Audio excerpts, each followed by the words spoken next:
সুধী দর্শক, আমন্ত্রণ জানাচ্ছি চট্টগ্রাম জেলা ও মহানগরের সমস্যা ও সমাধান বিষয়ক প্রামাণ্য অনুষ্ঠান সবিনয় নিবেদন দেখার জন্য। আজ এই অনুষ্ঠানের মাধ্যমে আমরা দেখানোর চেষ্টা করব চট্টগ্রামের অন্যতম সমস্যা নগরীর বর্জ্য ব্যবস্থাপনা ও পয় নিষ্কাশন নিয়ে সংশ্লিষ্ট মহলের পদক্ষেপের কথা।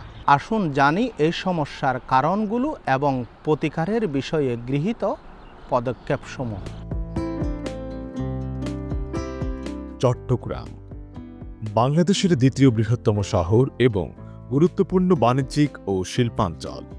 এই নগরীর দ্রুত জনসংখ্যা বৃদ্ধি, নগরায়ন এবং শিল্পায়নের ফলে বর্জ্য উৎপাদন ও পয় নিষ্কাশন একটি বড় চ্যালেঞ্জে পরিণত হয়েছে। সুষ্ঠু ও আধুনিক ব্যবস্থাপনা না থাকলে জনস্বাস্থ্য, পরিবেশ ও নগর জীবনের উপর এর নেতিবাচক প্রভাব পড়ে। চট্টগ্রাম সিটি কর্পোরেশন চসিক প্রতিদিন প্রায় 25 থেকে 30 হাজার টন বর্জ্য সংগ্রহ করে, তবে এর একটি বড় অংশ অনিয়মিতভাবে ফেলা হয় ড্রেন, খাল, রাস্তার ধারে ও উন্মুক্ত স্থানে। অধিকাংশ আবর্জনা জমা হয় শহরের পতেঙ্গা, হালিশহর ও অন্য কিছু এলাকায় নির্ধারিত ডাম্পিং স্টেশনে, কিন্তু দেখা যায় সেখানে আধুনিক বর্জ্য প্রক্রিয়াকরণ ব্যবস্থার ঘাটতি রয়েছে। বর্জ্য ব্যবস্থাপনার সমস্যাসমূহ: পর্যাপ্ত ডাস্টবিন ও আবর্জনা সংগ্রহের যানবাহনের ঘাটতি, অনিয়ন্ত্রিতভাবে যেখানে সেখানে বর্জ্য ফেলা তথা জনসচেতনতার অভাব। এছাড়া রয়েছে পুনরায় ব্যবহারযোগ্য বর্জ্য প্রক্রিয়াকরণের যে ব্যবস্থা রয়েছে তার দুর্বলতা, কেন্দ্রীয় সুয়ারেজ সিস্টেমের ঘাটতি, অপরিকল্পিত ও বন্ধ হয়ে যাওয়া ড্রেনেজ লাইন, খালগুলো দখল ও বর্জ্য ফেলে পানি প্রবাহে বিঘ্ন ঘটানো। চট্টগ্রাম মশা 2017 সালে স্যানিটেশনের উপরে একটা মাস্টার প্ল্যান করে। সেই মাস্টার প্ল্যানে চট্টগ্রাম শহরকে 6টা ক্যাচমেন্ট এরিয়াতে ভাগ করা হয় এবং সেই 6টা ক্যাচমেন্ট এরিয়ার মধ্যে প্রথম ভাগ যেটা হালিশহর ক্যাচমেন্ট, সেটা আমরা কাজ শুরু করি। এই কাজ চলমান আছে। এখানে আপনার 100 mld আমাদের সুয়েজ ট্রিটমেন্ট হবে এবং 300 মিটার কিউব আমাদের ফিকাল স্লাস ট্রিটমেন্ট প্ল্যান্ট এখানে হচ্ছে।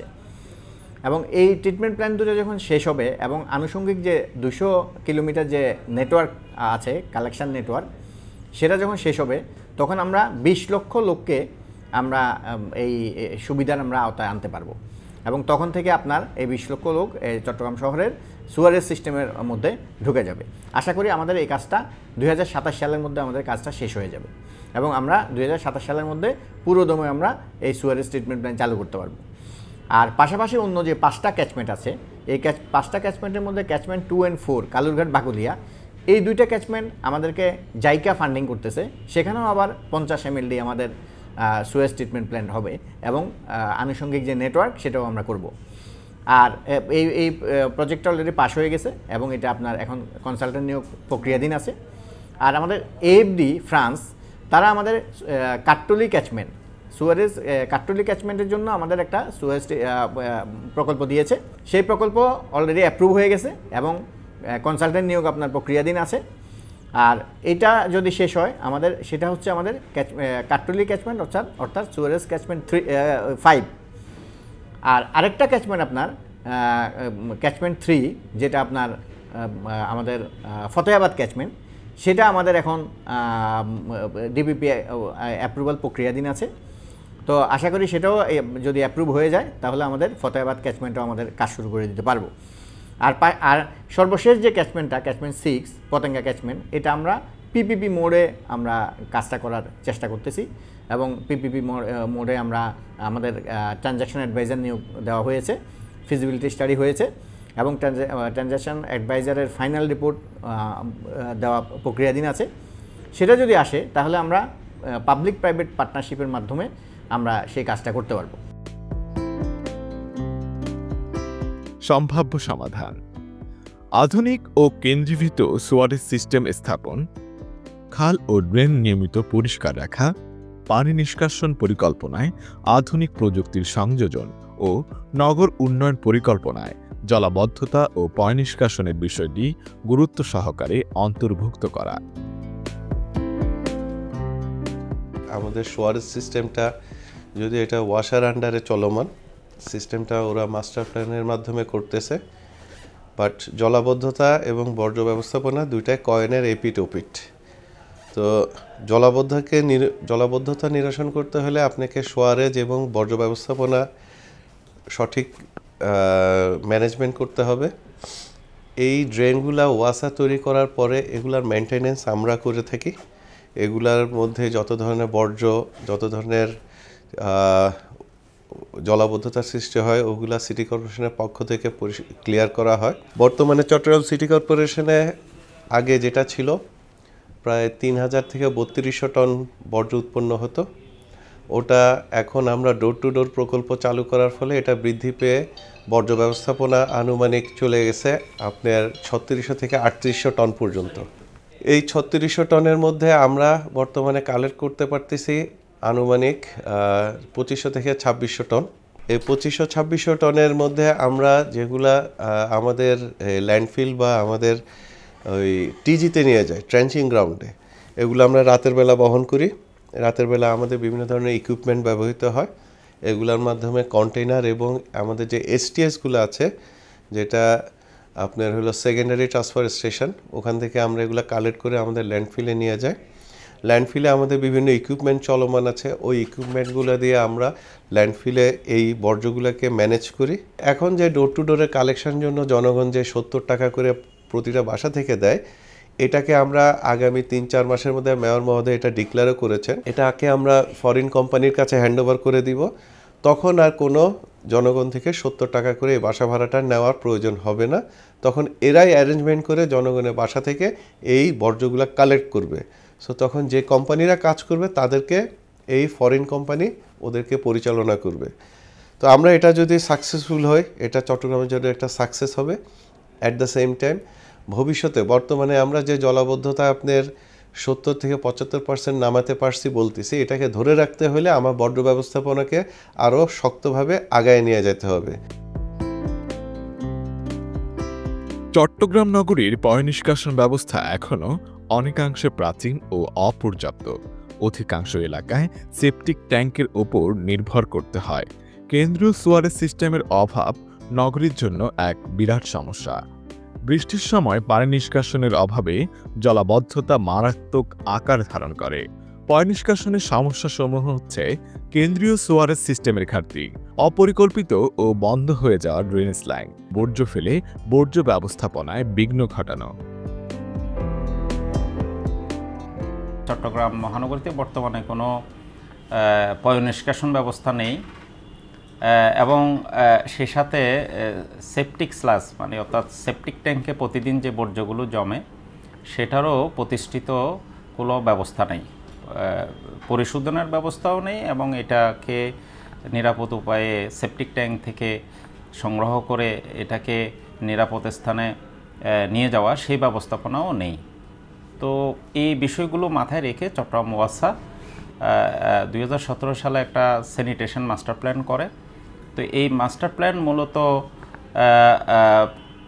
সোয়ারেজ ব্যবস্থা আগামী 40 বছর চট্টগ্রাম শহরে যে ওয়েস্ট ওয়াটার ম্যানেজমেন্টটা কেমন হবে সেই বিষয়ে একটা দিক নির্দেশনা আছে এবং সেটারই ধারাবাহিকতায় চট্টগ্রাম ওয়াসা 4টা প্রকল্প হাতে নিয়েছে এবং এই প্রকল্পগুলো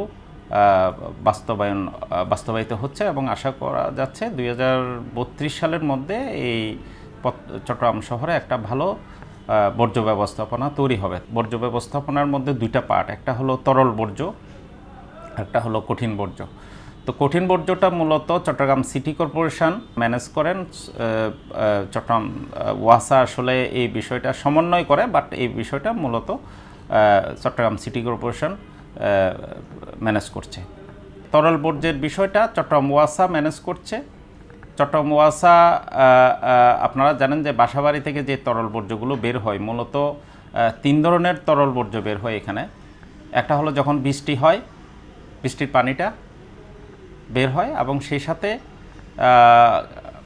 একটা টয়লেটের যে বর্জ্য আমরা বলি যে সেই বর্জ্যটা আমরা বলি যে ব্ল্যাক ওয়াটার বলি, এটা বের হয় এবং সেই সাথে কিচেন এবং শাওয়ারে যে পানিটা ব্যবহৃত হয় সেটার একটা বর্জ্য বের হয় যেটাকে আমরা বলি গ্রে ওয়াটার।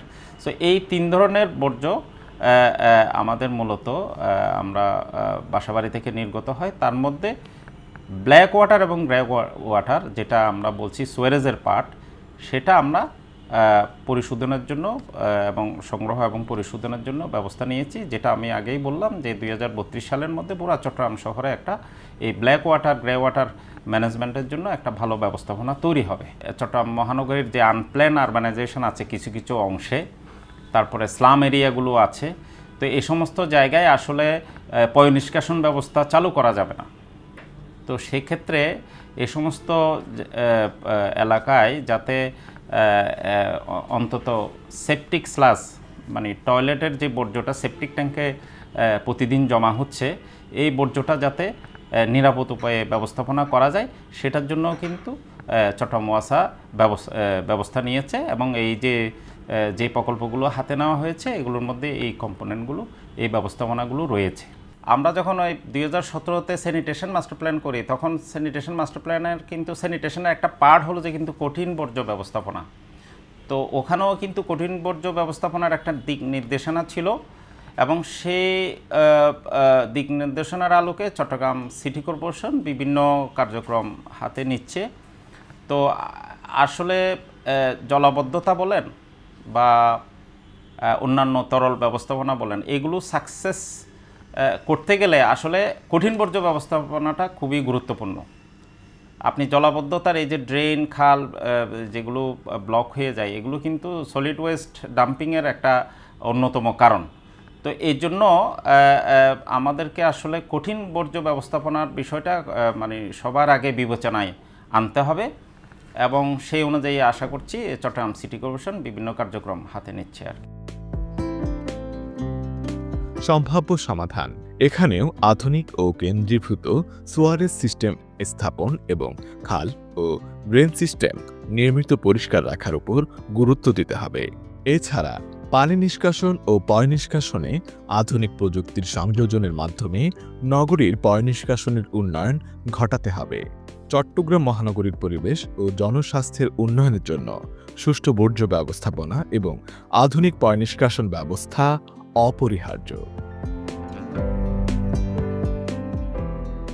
আমাদের যে চট্টগ্রাম মহানগরী রয়েছে, এই চট্টগ্রাম মহানগরীতে প্রায় 60 লাখের অধিক মানুষের বসবাস এবং ক্রমবর্ধমান বৃদ্ধি পাওয়া এই নগরীতে বর্জ্য ব্যবস্থাপনা, বিশেষ করে কঠিন বর্জ্য এবং পয় বর্জ্য এখন আমাদের জন্য অভিশাপ স্বরূপ হিসাবে আবির্ভূত হচ্ছে। কারণ হচ্ছে আমাদের চট্টগ্রাম এই মহানগরীতে পয় বর্জ্য ব্যবস্থাপনার জন্য কার্যত কোনো সিস্টেম এখনও চালু হয় নাই। ওয়াসা কর্তৃক একটি সোয়ারেজ ট্রিটমেন্ট প্ল্যান্ট কেন্দ্রীয়ভাবে হালি শহরে চালু হচ্ছে। ওইটা হলে বা ওইটা স্থাপন হলে বা অপারেশনে গেলে আমাদের বর্জ্য ব্যবস্থাপনা কিছুটা লাঘব হবে। এছাড়া আমাদের সিটি কর্পোরেশন কর্তৃক 2টি ডাম্পিং ইয়ার্ড আছে, যেখানে নগরীর গৃহস্থলী যে বর্জ্যগুলো আছে বা কঠিন বর্জ্য যেগুলো আছে ওগুলো ডাম্পিং করা হচ্ছে। আর এছাড়া সিটি কর্পোরেশন সম্প্রতি কিছু প্রকল্প নিচ্ছে, যেমন বর্জ্য থেকে বিদ্যুৎ উৎপাদনের প্রকল্প নিচ্ছে, তারপরে বর্জ্য ল্যান্ডফিল করার জন্য কিছু সাইট সিলেক্ট করেছে। এগুলো হলে চট্টগ্রাম মহানগরীর বর্জ্য ব্যবস্থাপনা আশা করি সুন্দর একটি রূপ পেতে পারে এবং আমাদের নগরীর যারা মানে বসবাসকারী আছে সবার জন্যই একটি মুক্তি হতে পারে।